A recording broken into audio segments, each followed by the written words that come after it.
Bienvenue, I'm theoliverpickard and welcome to beautiful Limousin, France. So beautiful in fact, I'm wearing shorts the first time this year. Today's video is a versus. In the blue corner we have a 1974 Dyane 6 and in the green corner we have a 1963 2CV AZA Enac, also known as Jolene. 11 years separates these two cars, and today they will go head to head to find out which is the best daily driver that we had on our driveway at the minute. Both of these cars share a common base, and if you're looking for a daily driver, 2CV, 3CV, you may be looking at both of these two cars. So I've come up with 13 criteria to nitpick these cars within an inch of their existence. So, without further ado, let's get started. The first of the criteria is rarity, and this is a pretty simple one, because Jolene is a 1963-64 model. This car was only produced for 2 years. What makes it a 63-64? It has 18 horsepower from its 425cc, and it has suicide doors. The later cars, and no third window. The later cars have the power, 18 and up, but they don't have the suicide doors, and many of them have third windows. So that's what makes for a 63-64. And that lovely grille on the front of my car, which you'll see echoed in modern Citroens, was only placed on this car from factory between 1961 and 1964. The 1961-62 cars, in my opinion, are the prettiest of the 2CVs, but they're not as usable as Jolene. And Jolene's gorgeous, I love her. And onto the Dyane. There's loads of Dyanes, to be honest. They made them from the mid-60s all the way through to the 80s. They had a bunch of different engines in them all of that time. They had the 425cc engine that's very similar to what I've got in Jolene. And they also did a 435cc that appears in the Dyane 4, and they did the Dyane 6, which is a 602 version. This, being a Dyane 6, is a 602. They made them forever, and you can buy them in a bunch of different colours, every single colour under the sun. And if you're looking for a daily driver 2CV, 3CV, you're much more likely to find a bunch of Dyanes, and you can kind of take your pick of the best one, than you are a 63-64, because there's not that many of them left. They only made them for 2 years, they never exported them to the UK. So if you're looking for them, you're going to have to wait a while before you can find yourself a really nice 63-64. On the other hand, if you're looking for a Dyane, there's still loads of them about, and your chances of finding one, you will do. And your chances of having your pick of the litter and choosing your favourite colour and the favourite year and the favourite whatever you want, you'll be able to. In fact, I had to wait 5 months when I was looking for Jolene. My parents started looking for their car after I started looking for mine. In fact, I found this for them. And I didn't find Jolene for another like 4 months after they bought this. So it is a much rarer car, and you won't find them in the UK because, or there might be a couple in the UK, but if you're in an English speaking country, rare as hen's teeth. Whereas Dyanes were sold everywhere. And on to the next category, value for money. I'm going to have to give the value for money to the Dyane. Dyanes are massively underrated. You can probably find a Dyane, a rough one, for about 3 grand, 3,000 euros ish, and up to like 10 for a super nice one, but you'll pay a lot more for the equivalent 2CV. People overlook them because they don't look like a 2CV. That's why Citroen designed them, to try and move away from 2CVs and into a more modern era. It didn't work, obviously. But it's a posh 2CV6, and people forget that. Fuel economy. The winner is the 2CV with its 425cc engine. That tiny little engine just sips away at fuel. The Dyane may have improved aerodynamics, but that 602cc engine is just too big to beat. the tiny little sips of fuel that Jolene takes. The Dyane gets upwards of 50 miles to the gallon, but Jolene gets about 75 if I drive her sensibly, which I rarely do. The next is parts availability and pricing. Now then, that goes to the Dyane. A few years ago it would have been a different story because Dyane panels weren't being reproduced and you had to find a Dyane in a scrapyard that wasn't rusty where yours was rusty, and that was unlikely to happen. But now Dyane panels are completely available, and the underpinnings of a Dyane of course are very similar to the 2CV6, if not identical. So you can get absolutely everything and more. You can get tuning parts, you can get electronic ignition, you can get absolutely everything you could ever want. You can get brand new engines, you can get brand new chassis that are galvanised. Everything is available at a price. And that price isn't so bad. The only part on a Dyane that is not reproduced is the grille. The stainless steel grille, this plastic one is, but the stainless steel grille with the beautiful golden chevrons is no longer reproduced. It's just part of it. Eventually someone will do it, but for now that's the only part. Anorak fact, the indicators and brake lights on a Dyane are also used on the Alpine A110. Yes, the Renault Alpine A110. How cool is that? Citroen parts on a Renault. Everything is absolutely available for Jolene and for the early 2CVs. Although it's a little bit harder to find, you've got to search around and use multiple suppliers, and the pricing of some of the bits is a bit much. For instance, the Dyane uses an alternator. They're available for about €100. The dynamo for Jolene is about €450. Starter motor €100. Starter motor €250 plus exchange plus shipping.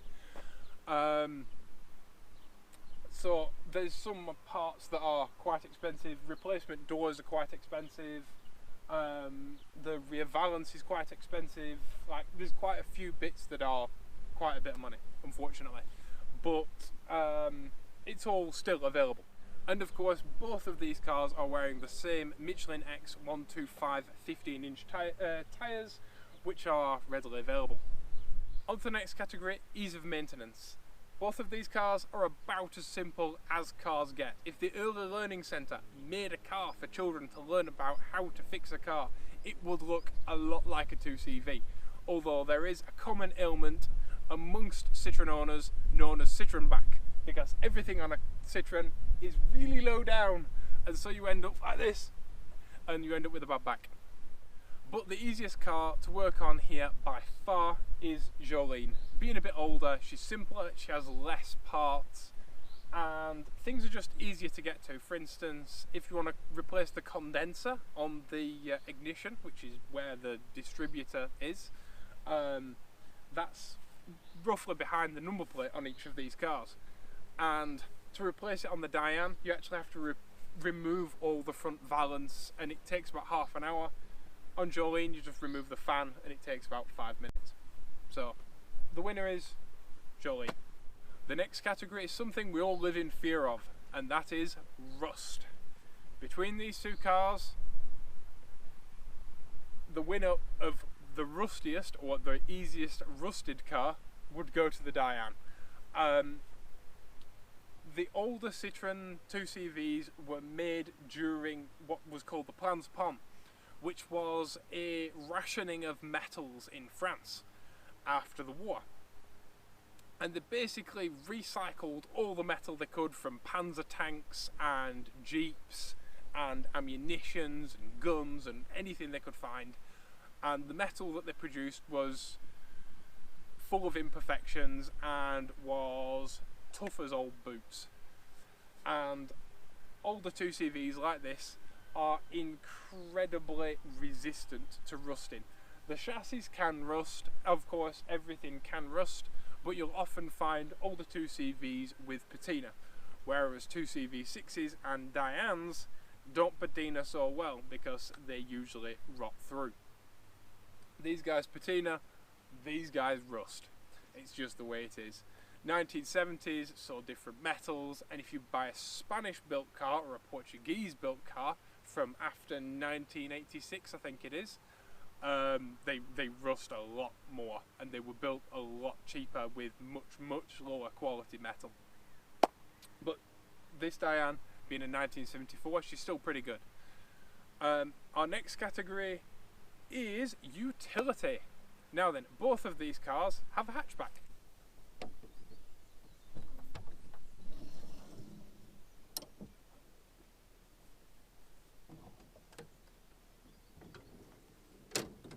However, I have a folding rear seat, which the Dyane does not. I also have a giant shelf for a dashboard. The Dyane also has a shelf, but because it lacks the front vent of the 2CV, the shelf is much smaller and it's not as deep. You can't really, you can put your phone on it, but you couldn't, for instance, put a carton of eggs on it. Whereas in Jolene, I know for a fact that I can place 2 bottles of red wine on my shelf without them falling off. And the back doors on the Dyane don't open as wide, and the opening isn't as big as on the 2CV.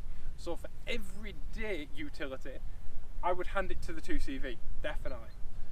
But in this case, the Dyane, with its 602cc engine, is also fitted with a tow bar, so it can tow a trailer, which makes this particular 2CV more utilitarian than my little Jolene. However, for everyday utility, I'd hand it to Jolene, but what I'd call exceptional utility, for instance, if you take the back seat out and leave it at home and connect a trailer to the back, this thing can carry more weight and more stuff. Our next category is comfort. Now, there is a huge difference between these two cars that makes almost a bigger difference than anything else, more than the engine, more than the anything. It changes the way that the car feels, it changes absolutely everything about it. And that is that later 2CVs in Dyanes are much stiffer sprung than early 2CVs. To demonstrate this, right, that's quite softly sprung. But if we come over to Jolene,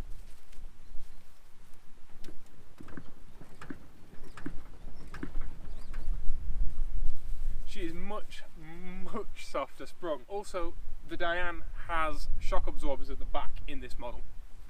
In the later models they had them at the front, and I think some of them were fitted with anti-roll bars, correct me if I'm wrong, that might just be Amis. But yeah, they're a firmer ride, and it's a more grown-up ride, whereas Jolene is floaty and soft, and they're both comfy, but suspension-wise, Jolene's more comfortable. However, the Dyane does have more padded seats, and my mum and dad often transport my grandmother, and she struggles to get in the quite narrow door opening of the Dyane.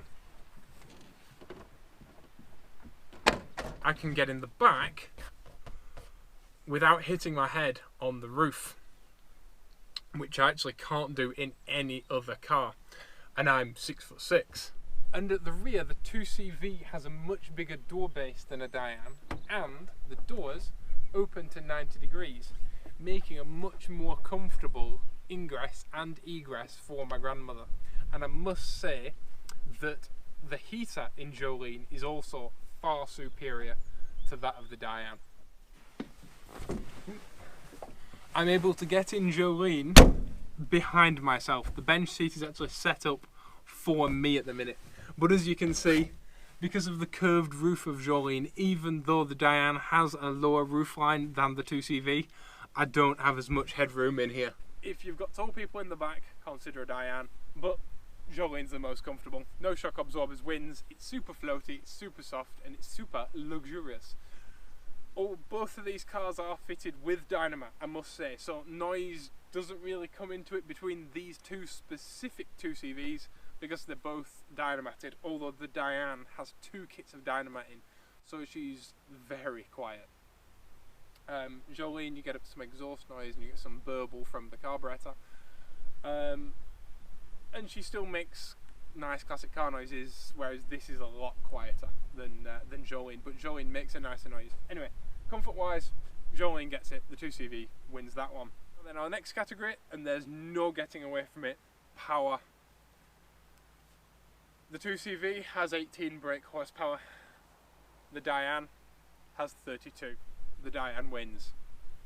Driving experience, on the other hand, the Dyane may be more aerodynamic, and she may have double the power and more torque and bigger brakes, but it's not a question of what car is faster around a track, it's what car has the best driving experience. The 2CV has a card up its sleeve, and that is that the 2CV weighs 60 kilos less than the Dyane, and the best 2CV driving experience of these two cars is the car that is most 2CV, and that is awarded to the car that has no shock absorbers. The 2CV gets it. Now then, fun. Fun factor, it's equal. Both of these cars are massive fun. No matter which one of these cars you drive, people will come up to you in supermarket car parks and tell you how much they love your car if you drive a Dyane, and how much they love your car if you drive a 2CV. Both of them go wee when you drive around a corner too fast. Both of them are a joy. They are massive fun. Get the roof back, go for a picnic, drive off-road, drive across Africa, drive across South America, drive across Iran. Like, they're massive fun. And that's why people drive them around the world. That's why people race them. That's why people love them so much. They are massive fun above all else. It's a draw. Speaking of fun, classic car clubs and events held by classic car clubs are one of the main, most awesome things about owning a classic car. It's a great way to meet new friends, it's a great way to have new life experiences. There are people out there who buy cars specifically for club events. So, which one of these two cars has the most club events and the most club support behind it? It goes to the older cars. 2CVs have clubs all over the world, but there are more events and more stuff that's just tailored for the older cars. There are like specific off-road rallies, there are specific road rallies, there are specific long distance like events for the older cars than the newer cars. Anything that you can take the newer cars to, you can take the old cars to as well, although you'll get lots of the newer cars passing you on the way there. For that reason, the older car wins. Our last category is reliability, and both these cars, if maintained properly, are massively reliable. And both of these cars were pulled out of barns and given new life. This Dyane is a replica of a car that my grandfather gave to my mum for her one of her first cars, and he drove it all over Europe. He drove it through post-war Poland, he drove it through East Germany, he drove it to Oktoberfest a bunch of times. He crossed bombed out roads that still hadn't been repaired since the Second World War, and in the last years of his life he told me that there is no car that he would have rather have been in than his Dyane. He absolutely loved his Dyane, and my mum, after him, absolutely adored her Dyane, and one of her biggest regrets in life was getting rid of her Dyane. But she got rid of her Dyane because she wasn't able to maintain it herself.